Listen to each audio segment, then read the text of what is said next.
Hey everybody, it's Wendy. Welcome. I'm excited that you're here with me today.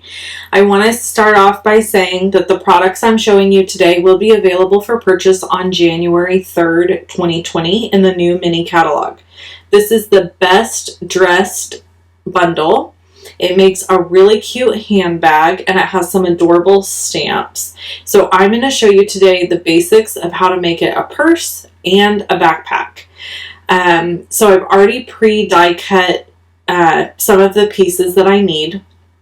And this is the basic bag pieces. And I'm just removing the adhesive backing. And then I'm going to put them together. So the die cut cuts 1/2 of the bag. So you have to cut it twice. This is Melon Mambo cardstock. And you can see that I have put adhesive on one side of the die, and then I'm going to put all of this together. It's very simple.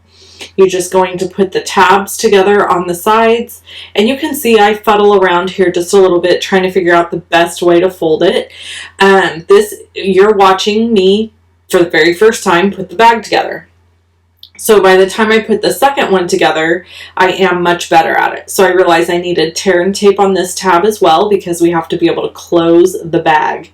So I'm going to swing the bag around and adhere it at the edge. Sorry, I'm off camera a little bit.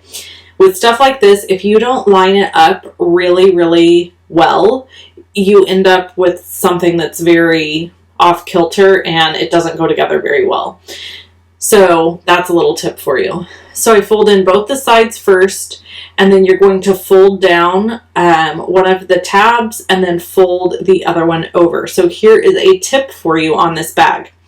The bag does not go edge to edge at the bottom. Do you see, I don't know if you saw that, but there's a little area there that it doesn't. So I recommend putting your adhesive on the area that, and here I'm just showing you, you can squeeze it out or you can squeeze it in.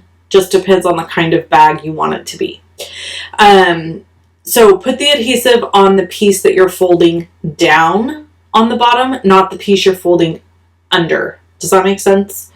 Okay, so for this one, I want it to be a purse, like a tote bag. So I'm going to squeeze it so that the edges go out. And I have this long strip that is stitched on the sides, and I need to cut out 2 straps for this bag so that it will be a finished purse. So all you do is line it up. I'm putting it on the scrap pieces, and you're going to run it through your die cut machine 2 separate times to get the little strappy pieces that are going to go on the top of the purse. So while I'm doing that, instead of editing this video and cutting out some of the time, I decided we would have story time. Now, if you're new to my channel, I will warn you right now, some of my videos are quick, some of my videos are long, and almost all of my videos have some sort of little personal snippet in them. I like to call it story time or chat time, and we just talk about what's going on with me because I find it more interesting than going on and on about cardstock. So if you're looking for a video or a channel, I should say, that just has super quick craft tutorials, this probably isn't your channel. My channel is a little bit more like a vlog / crafty channel. So you kind of go along with the ride for me about my life, and then you also get a crafty project in the process. Okay, here I am adding some tear and tape adhesive to the ends of my straps. And as you saw, you could do the straps one of 2 ways. You can put them so they're going up and over, or you can bend them around so that there's 1 strap on each side of the bag. I opted to go with 1 strap on each side of the bag for this tutorial, but you could certainly do it the other way. That's completely fine as well. You could dress this up and make it look like a little apron. You could make it look like the top of a dress. Really, the possibilities are endless. Okay, So that was the basics of putting together a purse. I didn't even finish it because I was so excited to get onto the backpack.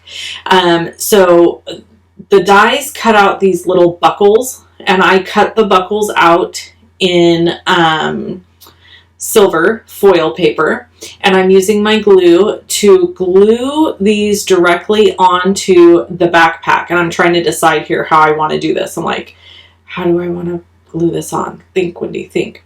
So on the front of the bags, I wanted the strap to come off the front because I'm going to put cute, I actually don't know if I ever added the buttons, but I was originally going to add the buttons. So right now I'm just gluing these down, and I need them to hold in place and stay before I can glue the back of the bag, or the straps to the back of the bag to make it a backpack. Okay, so back to story time. So I don't even remember what I was going to tell you now. My Lord, that is so sad. Isn't that sad? Truvy had her, this is not what I was going to tell you, but I'm just going to tell you this. Truvy had her little surgery today, Tuesday. I'm recording this video on Tuesday. And, cause God forbid I do anything in advance. Nope. Last minute Lucy right here. So, I had already made the video, but then I went ahead and I'm doing the voiceover the day before it goes live. So, Truvy is, for those of you that are new, she is my Vizsla. She's my big dog. I have 3 dogs, 2 little ones and a big one. And Truvy had a little spot on her ear that kind of like looked like a blood blister kind of. The doc said it definitely looked like a melanoma, but then that scared me to death at first, but he was like, a melanoma doesn't mean cancer. It can be benign. So basically a melanoma is just an area of the skin that, mutates or whatever. So it was a little lump, and he removed it. Because she's so young, he thinks that it's probably, she's going to be a dog that's just prone to getting little like cysts type things. He was not concerned at all about it being cancerous. And frankly, even if it was cancerous at this point, there would be nothing we would do about it because he removed it and it's over. And he took a margin around it. So I didn't even have it biopsied where they like send it into the lab because it was going to be like an extra $300. And I thought, well, if there was something that we could do to treat it, then I would do that. I would get it biopsied, but there's not. It would just, like we treated it the way we would treat it. We would remove it, and we did that. So he just said if we continue to have problems or see bumps or whatever, or this happens again, then it would be worth getting biopsied to see if we have an issue that is going to have to be dealt with or at some point. So let's just pray that that was just some weird fluky thing, because she's not even 2 years old. She'll be 2 on Saturday. And so I'm just hoping that it was some weird little fluky thing and it's done and over with. She will be, however, wearing sunscreen. Yes, I said that. Sunscreen from now on the dog in the summer when we go out and do things. Sunscreen on her ears and her nose, on the top of her head. So there's that. I officially have gone over to the crazy dog lady side, and I am perfectly fine with it. I don't even care.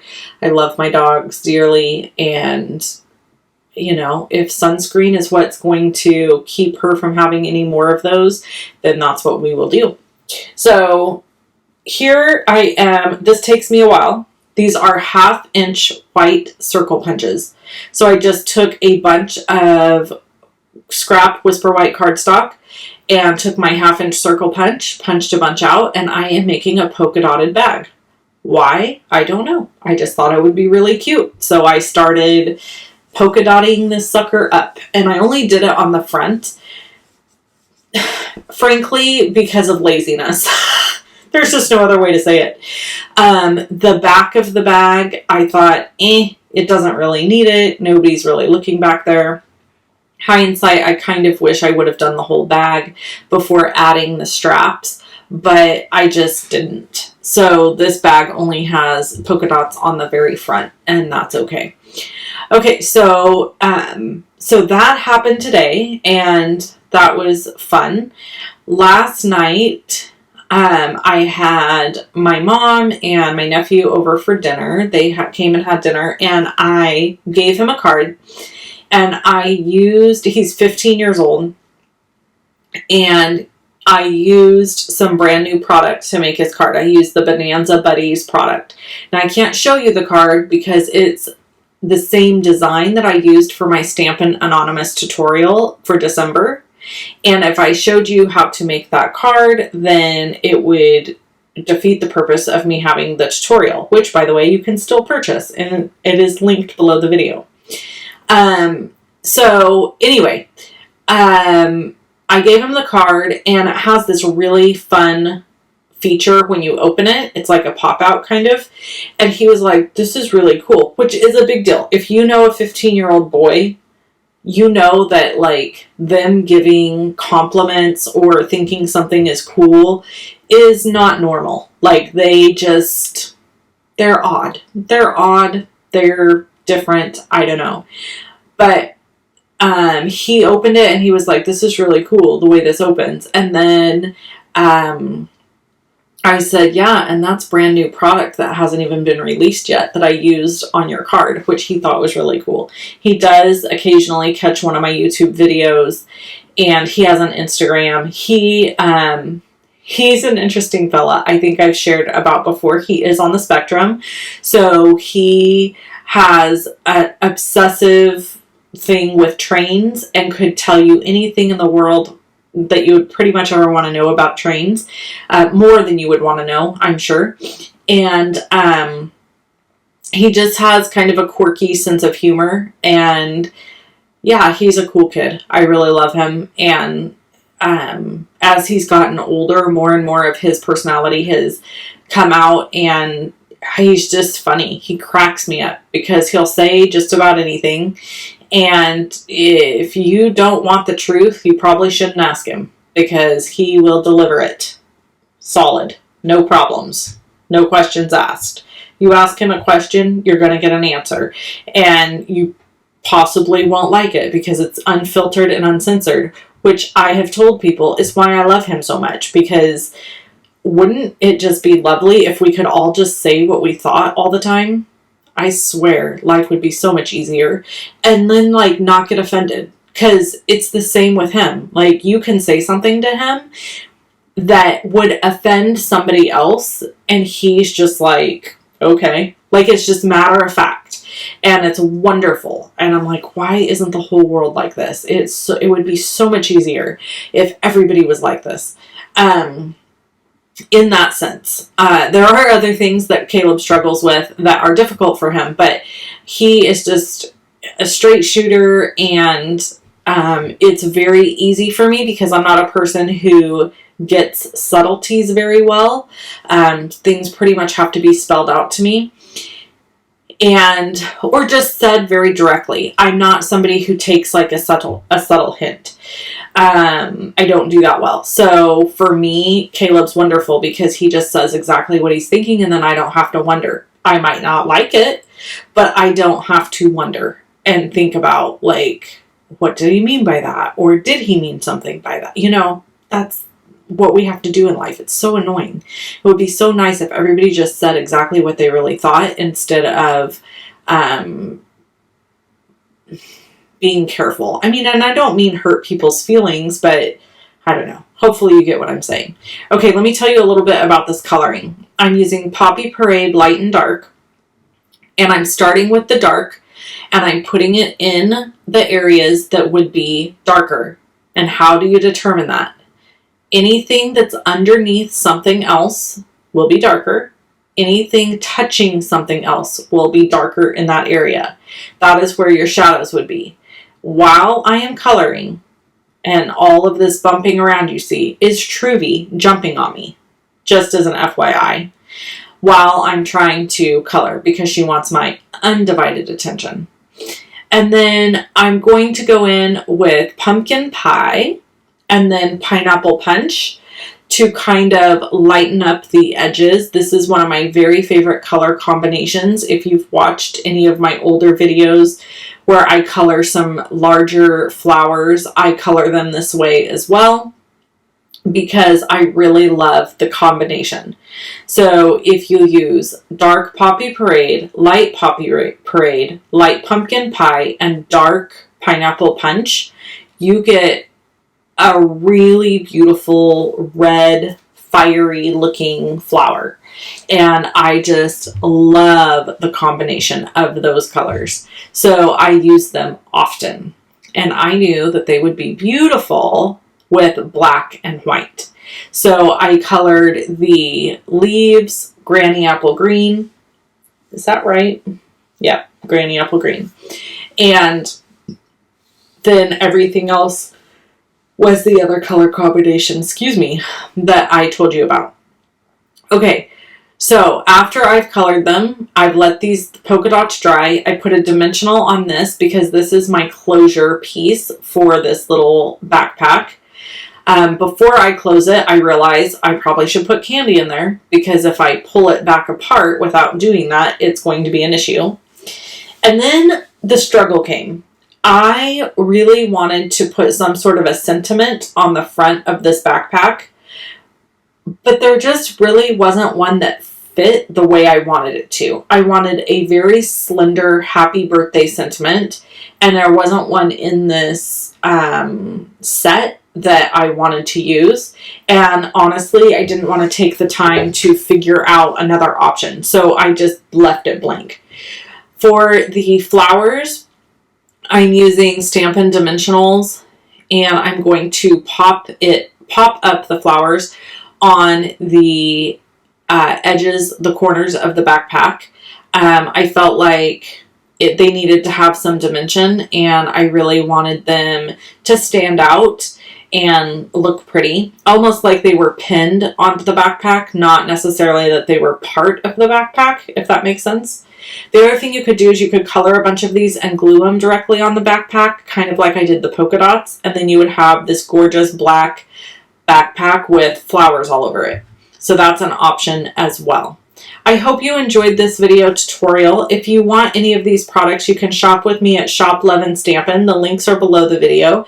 There is 2 other videos you can watch here. There's a, or to subscribe, click the circle with my face in it. And again, if you want to shop with me, shoploveandstampin.com, and I will catch you in the next video. Talk to you soon. Bye-bye.